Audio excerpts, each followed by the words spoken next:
Audio Jungle.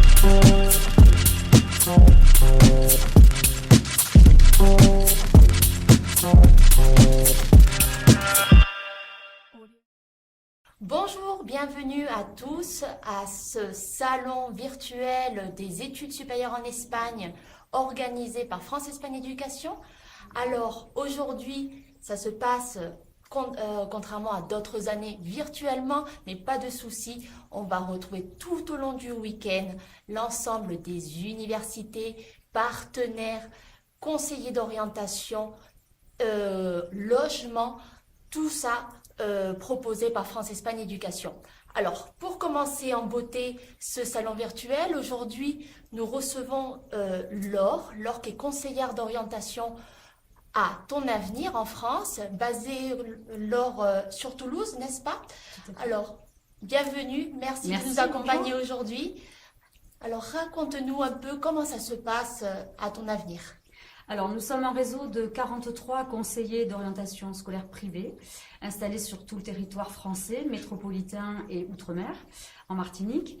Et nous accompagnons donc les jeunes de tous âges dans leurs projets d'orientation scolaire de la fin du collège jusqu'à la fin des études. Que ces études se déroulent en France ou à l'étranger, bien évidemment. Très bien.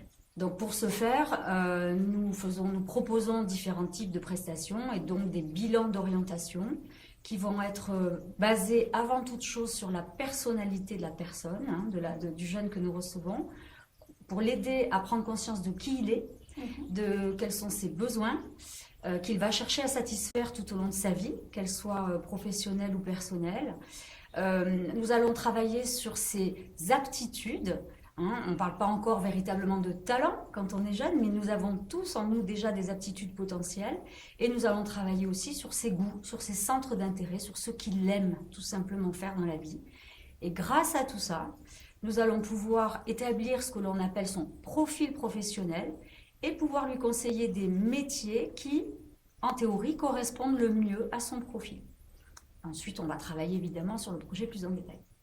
Très bien. Et comment vous faites, surtout quand les métiers sont très similaires, comme la kiné, dentaire, en tout cas dans le même cadre d'études, ou l'ingénierie ou l'architecture, par exemple, je pense. Alors effectivement, justement, grâce à ce profil professionnel, on utilise pour ça des outils, qui sont des outils performants et très connus dans le monde de l'orientation. Notamment, nos tests sont basés sur la typologie de Hollande, qui est très connue par tout le monde de l'orientation et du recrutement. Ces outils nous permettent justement d'affiner et d'aller de manière très très proche voir si par exemple un élève est plus ou moins artiste. L'élève qui est attiré par l'architecture et l'ingénierie, effectivement, il y a une base commune. Mais ce petit côté artiste supplémentaire va peut-être l'amener plus facilement à s'épanouir dans le métier d'architecte que dans celui d'ingénieur. L'ingénieur, lui, aura ce côté plus chercheur, investigateur et peut-être plus technique, plus concret. Parfois, voilà. Donc, c'est grâce à ces outils que nous utilisons et grâce au temps que nous allons passer en face à face avec l'élève que nous allons pouvoir affiner ces projets. Mais il va de soi que quand on est un élève de terminale et qu'on réfléchit à ses études post-bac, de toute façon, on prévoit plusieurs plans. Donc, l'idée, c'est d'avoir un plan A, un plan B, un plan C et de se dire que quelle que soit la voie finalement que l'on va retenir, on sera heureux quand même parce que ça nous correspond. À quel moment, à partir de quel âge on peut contacter Ton Avenir pour une orientation? Dès la quatrième, en fait. Les élèves les plus jeunes qui viennent nous voir nous contactent dès la quatrième. Alors, parfois parce qu'ils sont en difficulté scolaire, mais aussi des élèves de troisième qui commencent à se dire, moi, au contraire, j'ai des bons résultats, j'ai une bonne idée de ce que je veux faire plus tard, donc je veux choisir vraiment un lycée dans lequel je suis sûre qu'il y aura les spécialités, les filières qui m'intéressent. Voilà, et ensuite évidemment tout au long du lycée pour choisir sa filière, ses enseignements de spécialité. Et nous avons aussi beaucoup d'étudiants qui viennent nous voir, soit parce qu'ils ont échoué en première année post-bac, ou parce qu'ils se sont plantés d'orientation, parce que pour le coup ils n'avaient pas du tout été conseillés et ont fait les mauvais choix. Ou alors des étudiants également qui viennent nous voir pour une poursuite d'études, suite à un bac+2 ou un bac+3. Très bien. Bon, maintenant, je sais que ta fille a fait des études ou est en train de faire des études en Espagne. Comment ça s'est passé pour elle? Alors, c'est un cas d'école en fait, hein. Finalement, donc ma fille aînée, Aurore, a commencé ses études en France, en PACES, donc puisque son rêve était de devenir pédiatre, et depuis toujours. Et elle n'avait pas de plan B. À l'époque, je n'étais pas conseillère d'orientation et je ne l'avais pas poussée à faire d'autres choix. Mais malheureusement, comme beaucoup, elle n'a pas réussi à intégrer les études de médecine en France. Et donc, toute cette question, tout ce bilan, tout ce travail sur la réflexion sur les métiers possibles qui pourraient lui convenir, nous l'avons fait à l'issue de sa deuxième année de PACES. Il se trouve qu'à ce moment-là, je m'étais installée comme conseillère en orientation scolaire et que j'avais découvert l'existence de France-Espagne Éducation. Et comme ma fille avait fait une section européenne espagnole, qu'elle avait un très bon niveau en espagnol, alors nous avons commencé à nous interroger sur la possibilité de partir faire des études en Espagne. Et donc sur les conseils de Nathalie Sanchez, je me suis renseignée, j'ai pris contact, je suis venue à Madrid d'ailleurs à l'époque, à la Feria de Madrid, au salon de l'éducation de Madrid. Et c'est comme ça que j'ai découvert l'existence de cursus dont j'ignorais absolument totalement l'existence, puisqu'elle fait un double cursus kiné-infirmier à l'Université européenne de Valence. Et donc nous avons approfondi le sujet. Et elle a fait le tour de plusieurs universités, donc elle a rencontré évidemment les personnes de France-Espagne Éducation. Nous sommes déplacés, nous sommes allés sur place, aux journées portes ouvertes, pour nous rendre compte effectivement de la situation, de la vie en Espagne. Alors même si nous connaissions déjà un petit peu l'Espagne, pour moi, il est très important de se rendre sur place. Un peu l'ambiance. Voilà, de voir l'ambiance, de voir comment ça se passe, dans quel cadre vous allez étudier, entre une université qui est sur un campus à l'américaine, comme c'est souvent le cas sur Madrid, et l'Université européenne de Valence, qui est une université très citadine, en plein centre-ville. Le mode de vie n'est pas le même, par exemple. Tout ça, ça fait partie aussi des critères de choix. Et puis, il y a des épreuves à passer, bien évidemment. Et donc, un niveau quand même à avoir, un dossier scolaire et un niveau de langue, et j'insiste là-dessus, évidemment, indispensable pour venir. Et c'est comme ça que ma fille a pris la décision, effectivement, de venir faire ses études en Espagne, et on est absolument ravis. Quel niveau elle avait en espagnol au moment du début de ses études en Espagne? Elle avait un très bon niveau puisqu'elle avait eu 20 au bac et qu'elle Plutôt se B2, C1 pratiquement. Elle avait un niveau quasiment C1, C1, ouais, tout à fait. Donc la question de la langue pour elle ne s'est pas posée, ou en tout cas au contraire a été un atout. Hein. C'était une évidence pour elle que c'était possible. Voilà. Heureusement. Parce que je dois dire que ce n'est pas parce qu'elle avait un bon niveau d'espagnol et qu'elle avait un très bon dossier scolaire en France, au lycée, que les études sont faciles. Donc ça, je voudrais en profiter pour faire passer un message. Nous ne venons pas en Espagne pour faire des études faciles. Voilà. Que vous étudiez en France, en Espagne ou n'importe où dans le monde, certaines études sont plus difficiles que d'autres, certainement. Mais ça reste les mêmes études. Nous allons former les mêmes professionnels. Et donc la difficulté est la même. Les méthodes peuvent changer, ça c'est certain. Les méthodes d'enseignement ne sont pas les mêmes. Donc ce qui est important, c'est de voir si ces méthodes-là vont être adaptées à votre profil, toujours pareil, hein, à votre personnalité. La culture n'est pas la même. Les horaires ne sont pas les mêmes. Les réactions des profs ne sont pas les mêmes. C'est ça qui va faire la différence. Mais la difficulté, c'est la même. Voire plus, parce que ce n'est pas dans votre pays, ce n'est pas dans votre langue. Effectivement. Donc du coup, j'imagine que ta fille, là, elle est enchantée de son choix. Elle referait le même choix. Je ne lui ai pas posé la question, mais j'en suis à peu près persuadée, parce qu'effectivement, elle se félicite tous les jours de vivre à Valence, qui est déjà une ville fantastique, d'être dans un système différent du système français, dans lequel il y a un accompagnement, une relation surtout aux élèves qui est complètement différente, avec une proximité beaucoup plus forte entre les enseignants et les étudiants. Elle s'épanouit totalement avec ses amis espagnols, je tiens à le dire, puisqu'elle est dans un double cursus dans lequel elle est la seule française. Donc elle n'est qu'avec des étudiants espagnols qui font le double cursus. Il y a beaucoup de Français aussi dans l'université, mais et donc son groupe d'amis ce ne sont que des Espagnols. Et c'est ce qu'il faut. Parce que finalement, si on vient en Espagne pour faire ses études, il faut le vivre pleinement et elle se régale. Voilà. En termes de temps d'études, à peu près, par rapport à la PACES qu'elle avait réalisée avant de venir en Espagne, qu'est-ce que sont ses impressions, alors, si tu les En temps connais, hein? d'études, en durée d'année ou en Non, nombre d'heures de travail? de nombre d'heures de travail. Alors, bon, la PACES, c'est juste quelque chose d'inhumain. Enfin, la PACES qui est remplacée à partir de cette année en parallèle par la PAS et la LAS en France, hein. Moi, je reste convaincue que ça reste inhumain, quoi qu'il en soit. Donc, on peut difficilement faire plus dur en termes de rythme, de vie et de niveau de stress que la PACES.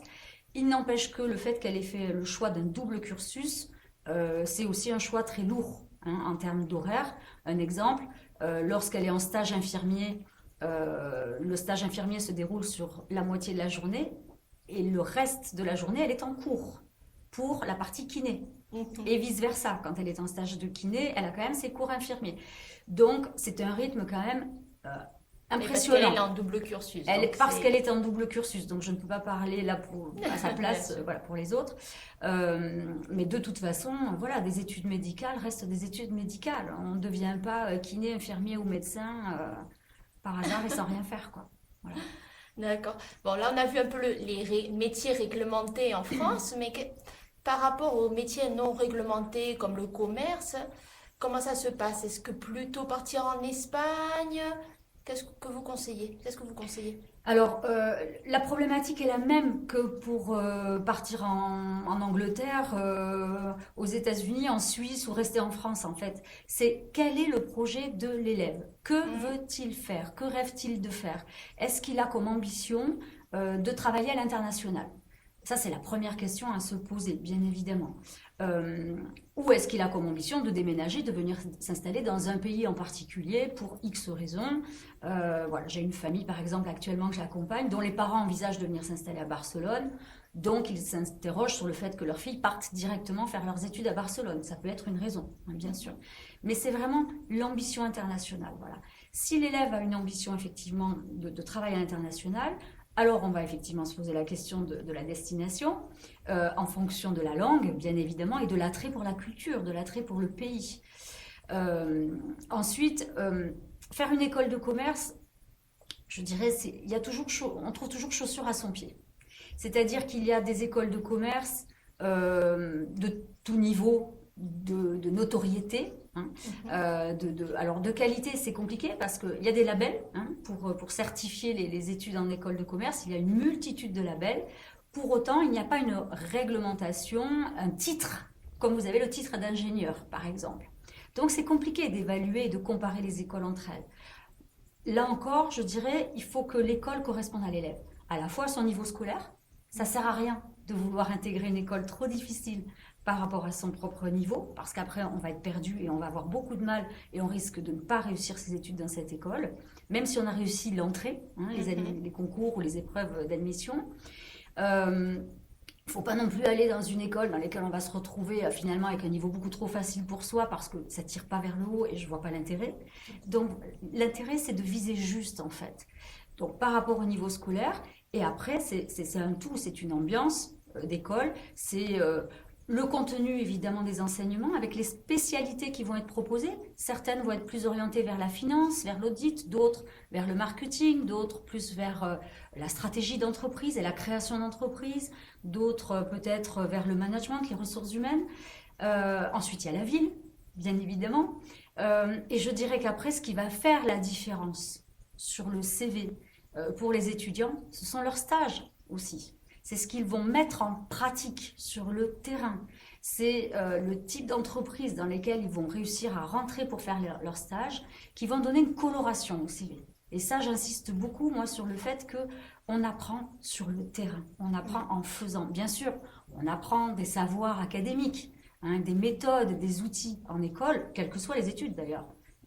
Mais la réalité du travail, c'est sur le terrain qu'elle s'apprend. Et donc, j'ai envie de dire, quelqu'un qui a ça en lui, qui a les atouts, les aptitudes dont je parlais tout à l'heure, pour faire du business, hein, pour faire simple, ou du management, il réussira, quelle que soit l'école. Donc voilà, il faut qu'il se fasse plaisir. et que ces 3, 4, 5 années passées en école de commerce correspondent vraiment à vraiment une période de plaisir dans laquelle il va pouvoir s'épanouir. Et c'est comme ça qu'il arrivera à rentrer sur le marché du travail dans les meilleures conditions.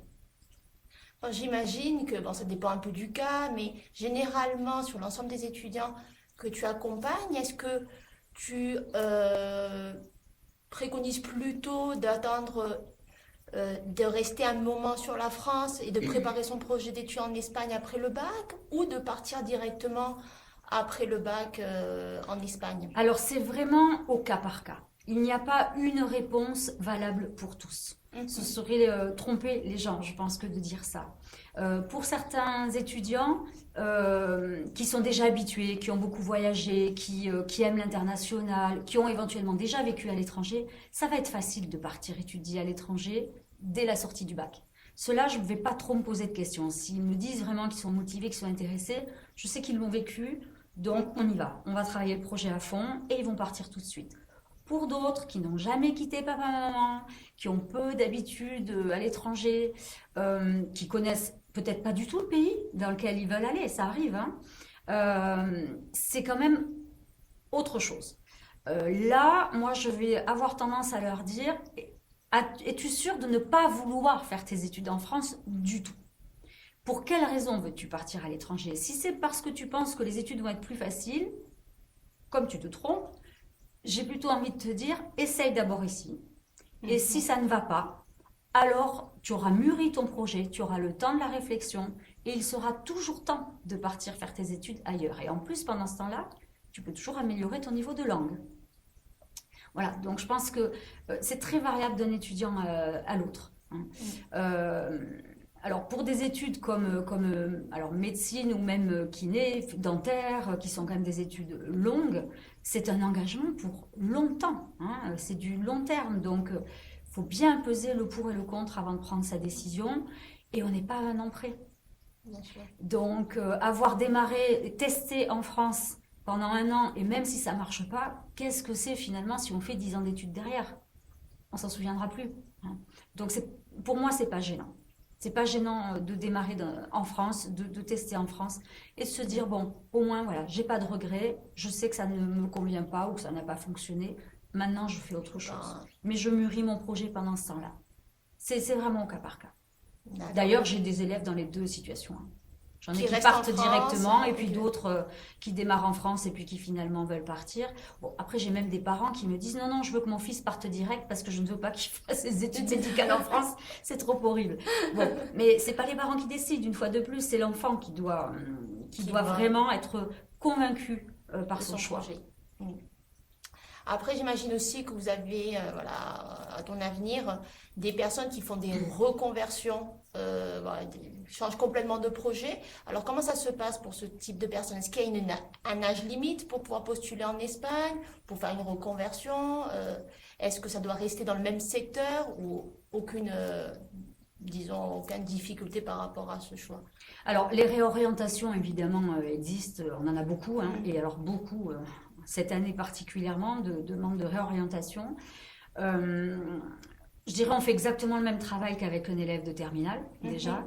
Et si effectivement on se rend compte qu'il y a des lacunes dans certaines matières, moi je vais les accompagner en leur proposant des cours que je ne donne pas évidemment, hein, je vais les mettre en contact avec des partenaires pour faire des mises à niveau.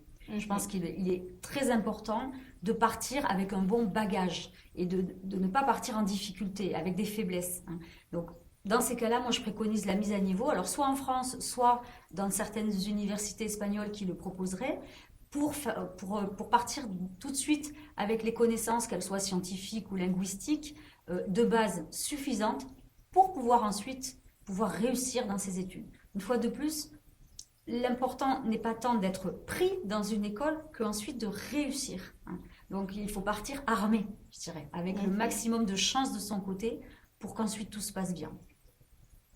Très bien. Et à peu près combien de temps alors le temps minimum, hein, d'une orientation comme ça de formation que vous prenez, imaginons si quelqu'un là aujourd'hui nous regarde et qui veut partir étudier en Espagne, est-ce qu'il est à temps de pouvoir travailler son projet ou c'est vraiment limite? Oui, bien sûr, parce que l'avantage de l'Espagne, c'est qu'on n'a pas le couperet de Parcoursup qui se termine le 11 mars. Donc, on a encore le temps. Bien sûr, alors un bilan d'orientation en moyenne dure environ 2 mois. Hein. Nous faisons pour un bilan complet 4 entretiens que j'essaye d'espacer moi, de 15 jours, 3 semaines entre chaque entretien pour que l'élève ait le temps justement de réfléchir, de travailler aussi sur des outils que je vais lui donner à la maison. Ça me laisse aussi moi le temps de faire des recherches de mon côté évidemment et d'analyser aussi son dossier et ses projets entre 2 rendez-vous. Donc vous voyez 2 mois, enfin on est encore largement dans les temps, on n'est que mi-janvier, donc d'ici la fin de l'année scolaire, on est tout à fait dans les temps pour travailler ça. Voilà. Ce sont des entretiens approfondis qui durent en moyenne 2 heures, donc on a le temps de bien se connaître. Alors, généralement, c'est des entretiens que vous faites uniquement avec l'étudiant ou c'est avec les parents, à l'ensemble? On panache. Il y a les deux. D'accord. Hein. On démarre par un entretien avec le jeune et ses parents, parce qu'il est important aussi qu'on ait la vision des parents, qu'on ait le contexte, qu'on connaisse les contraintes aussi de la famille, hein, qu'elles soient matérielles, aussi financières, psychologiques. Voilà, tout doit être pris en compte, bien sûr, parce que parfois c'est les parents qui n'ont pas envie que leurs enfants partent aussi. Ensuite, la deuxième et troisième entretien se passe seul avec l'élève, où là on va faire effectivement les tests, justement, une batterie de tests d'orientation, et on va travailler ensemble sur son projet. Et on se retrouve à un quatrième entretien, tous ensemble. Pendant ce rendez-vous, je vais présenter la totalité des solutions qui me semblent les plus adaptées en termes d'études, donc par rapport au profil du jeune et à son projet professionnel. Et donc là, il est important évidemment que tout le monde ait l'information en même temps. Donc on présente les solutions, je présente les solutions aux parents et à l'enfant en même temps. Voilà. Et que ces rendez-vous se fassent en présentiel ou en virtuel. D'accord, vous donnez le choix, ça dépend. Alors, voilà. Avant cette fameuse pandémie, nous faisions déjà des rendez-vous en virtuel pour les personnes qui habitent loin, puisque potentiellement, moi j'ai des clients dans le monde entier, hein, donc voilà, évidemment, ceux qui sont à Singapour par exemple, puisque c'est le cas actuellement, j'accompagne une famille de Singapour, autant vous dire qu'ils ne viennent pas me voir à Toulouse. Donc on avait déjà cette habitude du virtuel. Bon, évidemment, avec le premier confinement, nous avons passé tous nos rendez-vous en virtuel, deuxième confinement également, et nous continuons pour ceux qui préfèrent les rendez-vous en virtuel, en visioconférence, hein, évidemment. Mais sinon, les rendez-vous se passent également en présentiel ou parfois en alterne, voilà, en fonction des contraintes des uns et des autres. Et le travail, de toute façon, reste le même puisqu'on y consacre exactement le même temps. Et ça, c'est important. Prendre le temps de réfléchir à son projet pour ne pas foncer dans l'inconnu, voilà, sans avoir calculé, je dirais, ses risques en fait. Hein. Donc vous commencez depuis la quatrième, j'imagine, pour même le choix pendant ces études, des options, voilà. Oui, alors quatrième, troisième, c'est quand même plus rare. Seconde, beaucoup. On a effectivement beaucoup de demandes en seconde, du fait notamment de la réforme du baccalauréat en France. Mes réflexions qui auraient dû se passer aussi avant, hein, quand il y avait les filières, ça aurait été logique que ça se fasse. C'est beaucoup plus vrai aujourd'hui parce que les parents sont beaucoup plus stressés en fait. Parce que comme ils ne connaissent pas ce nouveau bac, ils n'ont pas connu cette façon de faire, ils sont perdus. Donc ils ont besoin qu'on les aide et qu'on les rassure. Mais je trouve que ce travail est très intéressant dès la seconde, effectivement. Ouais. C'est un cadeau en fait que l'on fait aux jeunes en leur proposant de réfléchir par eux-mêmes à ce qu'ils sont et à ce qu'ils veulent faire de leur vie. Et qu'ils arrêtent de subir. L'idée, c'est ça, c'est en fait de leur donner le choix de la liberté. Et c'est en réfléchissant vraiment sur soi-même, c'est une petite introspection, hein, sur ce soi-même et ensuite sur ce que l'on veut faire de sa vie, hein, et comment on veut se rendre utile dans la société ou voilà, quel rôle on veut jouer dans cette société. C'est en réfléchissant à tout ça qu'on va être libre de faire ses choix. Et je crois que c'est ce que je leur dis d'ailleurs souvent en introduction. Pour moi, c'est ça le bonheur en fait. C'est juste d'être libre de faire ses choix. D'avoir c'est la seule ambition. Les connaissances, des options qu'on peut retrouver soit en France, soit dans d'autres pays. Bien sûr. Vous travaillez plusieurs pays dans l'orientation Alors évidemment, le plus gros de notre activité se situe sur la France, mais effectivement, nous accompagnons des jeunes à l'étranger également, que ce soit sur l'Espagne, la Suisse, le Luxembourg, la Belgique, l'Angleterre, les États-Unis, le Canada, la Roumanie, voilà. Tout est possible. Tout avec est ton possible, avenir. bien évidemment. Et après, nous nous appuyons aussi sur l'aide de partenaires comme France Espagne Éducation pour avoir un accompagnement très spécifique pays par pays en fonction du dossier de candidature parce qu'on ne peut pas tout faire. Et on ne sait pas tout. Donc voilà, c'est important d'être bien entouré évidemment pour que les dossiers de candidature soient parfaitement préparés. Alors pour un étudiant qui part étudier en Espagne, est-ce que ce sont des études officielles qui permettent après de revenir en France, généralement surtout pour le cadre des métiers réglementés comme la kiné ou par exemple pour ta fille, disons à l'Université européenne de Valencia? Oui, alors évidemment nous sommes en Europe, donc ce sont des diplômes qui ont une valeur européenne. Donc la première chose à vérifier, c'est que le diplôme va bien valider les 60 crédits ECTS par an, qui est le passeport commun finalement pour étudier partout en Europe, on va dire, pour valider chaque année d'enseignement supérieur.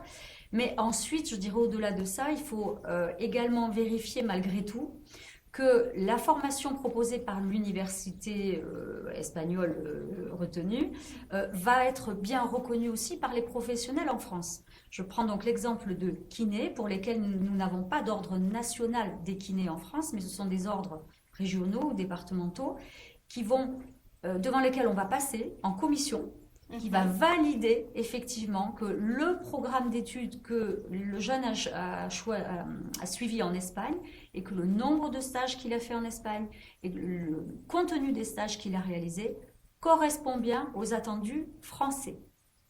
Et c'est en cela que l'accompagnement d'un prestataire qui connaît bien les universités espagnoles est primordial, parce que faut pas se tromper, parce que sinon on peut être un peu coincé.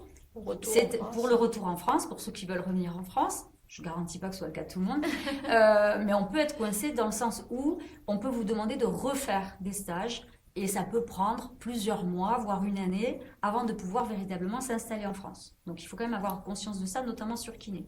Le diplôme d'infirmier, lui, la reconnaissance est automatique en France, donc il n'y a pas de question à se poser. Ça dépend des diplômes, c'est au cas par cas. Ouais. D'accord. Et si jamais on a des stages à réaliser en France, ça ne veut pas dire qu'on ne va pas avoir l'autorisation d'exercice. J'imagine que c'est après la réalisation des stages tout à fait. qu'on peut faire. Voilà. D'accord. Et bon, dernier conseil par rapport aux études en Espagne. Qu'est-ce que vous pouvez dire à tous les étudiants qui nous écoutent aujourd'hui? Alors le premier, c'est d'abord venez en Espagne avant de décider de venir faire vos études en Espagne. Ça me semble le b.a.-ba, mais c'est quand même important de le rappeler. Venez voir le pays avant de vous décider, si ce n'est pas encore le cas, si vous n'êtes jamais venu. Venez visiter les universités et surtout, sachez parler espagnol. Ne démarrez pas vos études en ayant un niveau d'espagnol trop faible parce que vous allez galérer, parce que ça va être très dur, parce que vous risquez de ne pas valider votre première année ou votre deuxième année, de ne pas pouvoir démarrer les stages au moment requis, puisque quand vous allez être en stage face à des clients ou des patients selon les études que vous faites, ils ne vont pas vous demander si vous êtes français ou espagnol, ils vont vous parler en espagnol et il faudra donc les comprendre. Et si vous n'avez pas le niveau d'espagnol requis, vous ne pourrez pas partir en stage. Donc ça va rallonger votre durée d'études.